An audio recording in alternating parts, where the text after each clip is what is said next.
You ask Tiger to solve. This deals with linear equations with one unknown.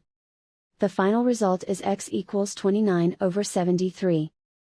Let's solve it step by step. Rearrange the coefficients. Group all constants on the right side of the equation. Subtract 365 from both sides. Group like terms. Simplify the arithmetic.